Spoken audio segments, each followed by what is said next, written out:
Happy Thursday, everybody. It's Crusty Old Crow sitting in his garage, getting ready for a TCCC that's going to be quick and to the point. You know, Thursdays is when the Crow goes out for his customs corner and he buys the supplies to do the backgrounds lately. I buy some props from thrift stores and dollar stores, and I color it. I try to build some quick and dirty backdrops. Some of you guys like them, others, I don't know. It's cool, but it is part of the channel content in between doing figures, because you guys know I do figure conversions. Those take a while. Sometimes some backgrounds is some quick and dirty content, and it's stuff I need. I have a big Joe display now. Man, I'm proud of it. For a year, that's what I did. I collected Joes. How did I do it? Did I go and have a fortune at my disposal? No, I sold off my Toronto Maple Leafs rookie card collection to afford my classified venture. Well, that money ran out. Now I'm just like you guys. I'm looking at the waves going, okay, that's going to take it done. So that's one of the things I'm going to talk about today on TCCC. I'm going to show you what I picked up. I'm going to turn this heater on. That's what I'm going to do. It's snowing out here. What the hell? I think down south, down in Tennessee there, down south, 7. He was on a show last night with his cousin. 7's wild. If you get a chance, catch that live stream. It's a good time. Two guys grew up together playing Joe, talking. Great time. Yeah, I think he sent me some shitty weather. It's not cool, man. Not cool. We were free of winter. What the hell? Tennessee gets it. Somehow I get it worse than that. It's not fair. Anyways, yeah. I'm going to talk about this quick wave really quick. And an annoyance that's just come up. It's not something I'm angry about. I don't get angry about this stuff. I get annoyed. I might say I'm angry, or it's really just annoying. The only things that make me angry is safety infractions for the sake of being stupid, right? And stupid for the sake of being stupid. This is just mass confusion, this wave. And so I'm going to take some quotes and some characters from one of my favorite shows on television ever, The Office. If you guys aren't Office fans, I might lose you here, but I'm going to take, and I'm going to apply these to Hasbro, Games Workshop, and myself, right? So, the issue I ran into today, guys, is you guys know me. I will plug my GameStop here in Ottawa in the Canada region on Earl Grey all the time. I think they've got exemplary staff, guys who actually give a rat's ass about their customers and want to see them come back. However, I can see the frustration on the management team. And it showed today when I was in. And I picked up my 2 figures of the 5 I had on hold. Because these 2 figures were going to tally $100. I'm in every week. That's about the average I spend up to. And then I come back a week later and buy anything else. Problem is, Games Workshop only has a 4-day hold that they allow for pre-orders. You got to come in and get them within 4 days, which I think is ridiculous. Nobody gets paid every 4 days. Nobody I know.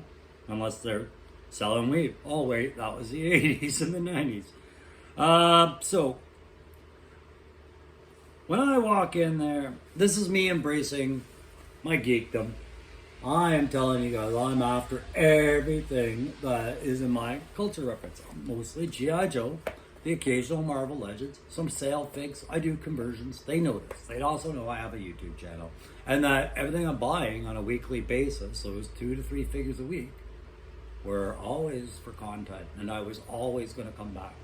This has been understood by the staff at that location for the last while now, and they've been very pleasant about it and very accommodating. But today, it seems the line in the sand got drawn between policy and what we'd like to do.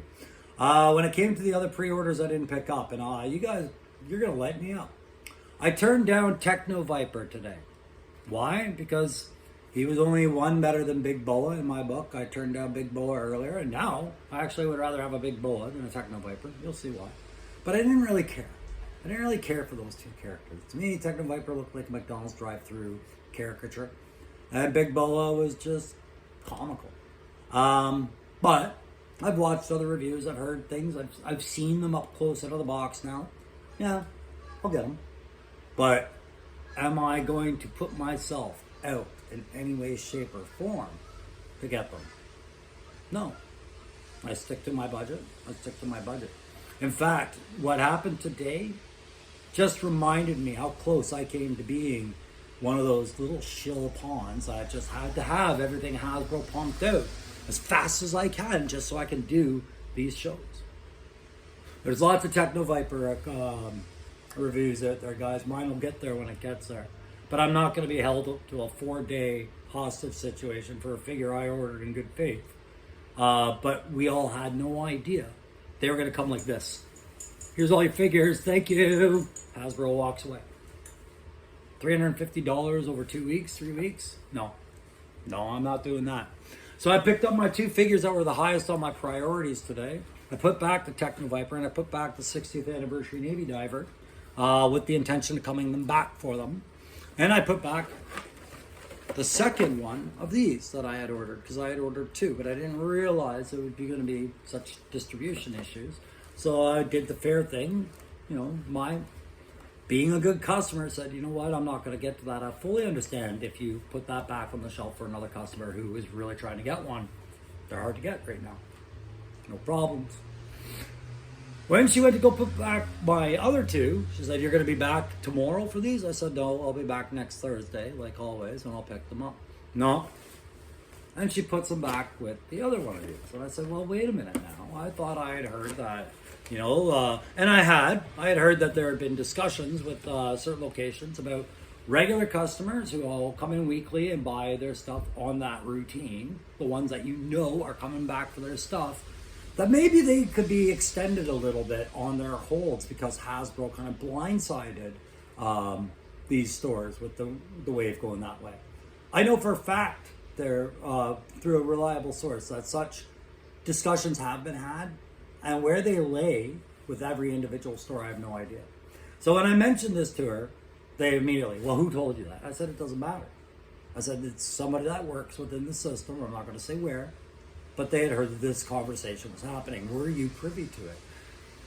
She was not, right? I said, well, before you go and put my pre-orders back on the shelf, could you please look into it? I saw no motion towards the phone. I saw no motion putting my pre-orders back.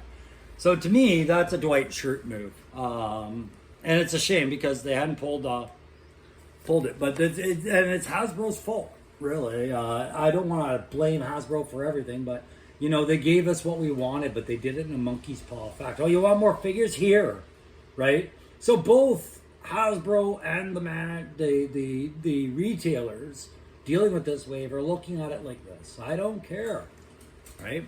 Well, that's not a good way to start off when Hasbro's making their products way more available to you. So your customers are going to be buying more stock from your store if you allow them to pre-order, which I've pre-ordered everything through them, right? I still have a lot of pre-orders coming in yet to show up, like from other stuff with them. But now Hasbro's going to make a lot more accessible to the store, and I have 4 days to buy anything I pre-order, right? They understand if I'm out of town for a week, but if I'm trying to be reasonable and have a good track record, they don't understand that. They are bound by policy. And one of the reasons I was given, and I understand that, was that with GameStop and stores like that, their stock is available online for the consumer to see. And that is a bind as a manager.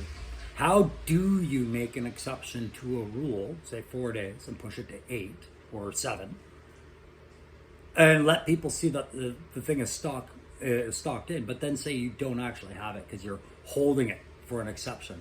That would never go over well. So I do understand that. I'm more ticked that these things, these adaptability, the plans of adaptation to the wave of Hasbro really seem very vague, and I've heard some mixed things about it, and so have other stores, and nobody seems to have a consistent. So Hasbro, I don't hate you, but really, I don't know why you do the things that you do sometimes.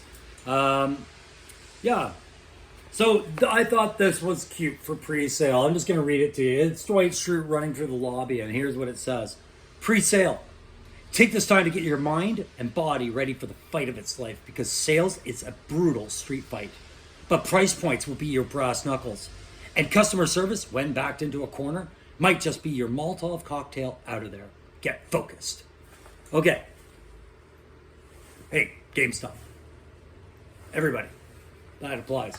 So what that did, when I put that Techno Viper back, I almost felt this sense of relief. Like, oh, you're going to play it that way? Maybe I won't get my Techno Viper. Maybe that's the lesson I need to put Hasbro back in perspective. I don't need the whole collection. I would like it. But if it's going to be a game, and a stressful game where only the consumer loses, I'm not playing it that way. I'll play it by my rules. And my rules are, I'll buy the figures I want. I'll make the effort to get the ones I don't. But I will walk away from places that will flat out look at their customer and say, I don't give a rat's ass how many times I see you in a year. You're nothing, right? I didn't take it personally. I got that was the rule. What I wasn't pleased with was I knew you were going to put them back. Wait till I turn my back. Don't draw that line in the sand with me. Don't act like there's a power struggle at play. I'm the consumer. I have my power. You're the seller. You have yours. If they can't gel, that's fine. But you don't need to make these power play points of, well, look what I'm doing with what you wanted. That was petty ass shit. But I was kind of glad it happened. It did remind me for a minute. I'm doing better. Way better with this community. Getting in contact. I have friends that I've met through here who are trying to hook me up with figures at the right price, for the right reasons, hard to find ones, new ones, getting pre-orders, all of that. I have people offering me help. I don't need to subject myself to places like that. Neither do you guys. Okay? Look around. That's what I've learned to do. Look around.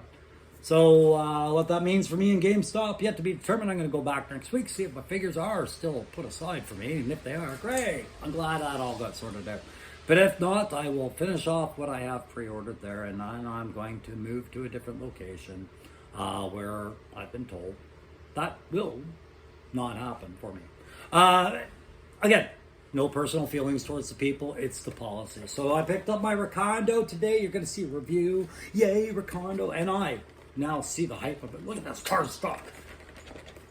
You could, I don't know, you could serve dinner on the back of this. You could use this as a goddamn tray for sure. So glad to see Recondo. Sorry we didn't see him earlier. Well, we did, but not the right one. Hasbro. Tiger Force first, really?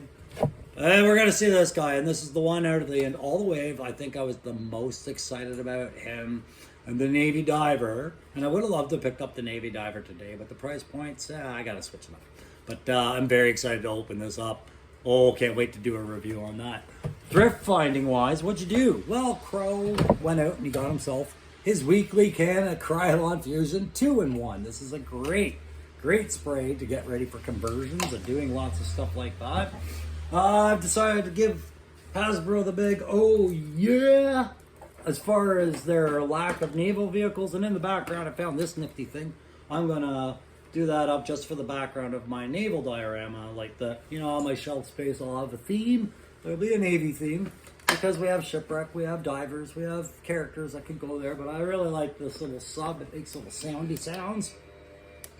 Fog horns and emergency alarms. And if you take this out and you were to go in there, you could Dremel out that wall and have access to that canopy, no problem. Yeah, she'll get sprayed up, quick dry brush, opened up, maybe slap a couple seats in there. I'm not going to do a whole lot to it, but it's just good for a background. I kind of picture this hanging from chains from a ceiling, getting ready to be lowered into the water, much like that claw thing or that little glider I have that I'm working on. I thought that was good for $5. I have a thrift shop. Comes with this little diver guy that looks like an Among Us character. If you guys know what Among Us are. My kid loved these. He had arms once, but there's a couple of potentials in this, but not much. But yeah, it's interesting. Might be cool just in the background. I searched high and low for more background characters to add to the Wolverines, but all I could find was more younger little ones, and I'm just going to wait. The Wolverines have to be done right. I've got the little ones out of the way. I need normal size Wolverines before I can go on with that. So while I have them, that's just a part that I'm waiting on pieces for, the proper pieces. So Grievance, never forgotten about that Red Dawn Wolverines project. It's going. I want it out there. I built backgrounds for it. It's just, I thought I'd have an easier time getting appropriate looking figures for it. But I digress. Pardon me. I had a hair in my mouth. Interesting. Time to cut that. picked up this. Yeah. God, Ninja Turtle fans are going to learn to hate me because basically all the big stuff gets turned into Joe backgrounds, just like this one. But look at that. It's got a lot of seating capacity in there. Yeah, I have an idea for that. Kind of know where I want it. Yeah, I said I want to dig Bo at some point now. Well, it's because Aaron the Toy Enhancer did a review on a good boxing ring, wrestling ring set. And I saw this on sale today at a thrift shop, and I was like, yeah, I could use one of those too. Little training area for Cobra Troops or Joe Boxers, Sergeant Slaughter perhaps, training the Renegades in here. Who knows that kind of potential. But yeah, why are Turtle fans going to hate me? Let me just show you. One of the Krylon, you guys remember that turtle display I've been showing you in the background all this time? Well, you can't see it anymore. Not for a little while anyways. You guys know that I'm putting a personalized custom graffiti wall in with the custom figure and new figure grand prize, or the 350 contest. Gonna build you a little one, like the one that I have up on the shelf now. That subscriber wall is actually gonna be one of the prizes for the 500 contest, because I've decided, there's no beating around it. Of course I want to get to that point. Monetization to me means getting the vehicles and maybe other things for the channel to talk about, but are outside whatever the scope. But also it means I can get the contests going more, give prizes away more regularly, because that's the extra income I kind of needed to tip the balance of my budget to do more prizes, more giveaways, and most importantly, do what was done to me. Find the channel that's struggling to get started, see what they're missing, and see how I can help. That was done to me, and it helped so much. It helped my collection, sure. It helped my confidence, and it helped me find a place in this community, in a place of respect, not in a place of fighting to get mine, right? And those are other YouTubes. Sure, I'm not going to talk about other YouTubes today because it's not an exclusive market here. We can all be here, right? I try to be as positive I can, and every now and then, I'll let slip some negativity. I'll never feel great about it, but at least I'll feel honest, right? So that's what you're going to see today. You're going to see some backgrounds get worked on this week. You're going to see that video coming up with Recondo and everything like that. And you're going to see a lot more discussions about other aspects of Joe coming up as I go back to the roots of what I was trying to do here. It's not just about the figures. It wasn't just about the conversions and the backgrounds. We had some fun conversations. I want to go back to that. Spec Fire is one thing. Maybe I'll revisit some of the old stuff and revamp some new perspectives on it. We'll go there, but you're getting the daily content. I'm having fun. I hope you guys are too. I hope the week found you well. Don't forget to check out Seven's Wild live stream there. And while you're at it, you can go check out Aaron the Toy Enhancer's live stream Tuesday. What do they have in common? The crows flying around on other people's channels. It's been great. Let's keep it going. And I'll see you guys soon. Oh, you know what? Could you hit that like, share, subscribe? That'd be great. God, I got to remember to write that down and put it on the screen.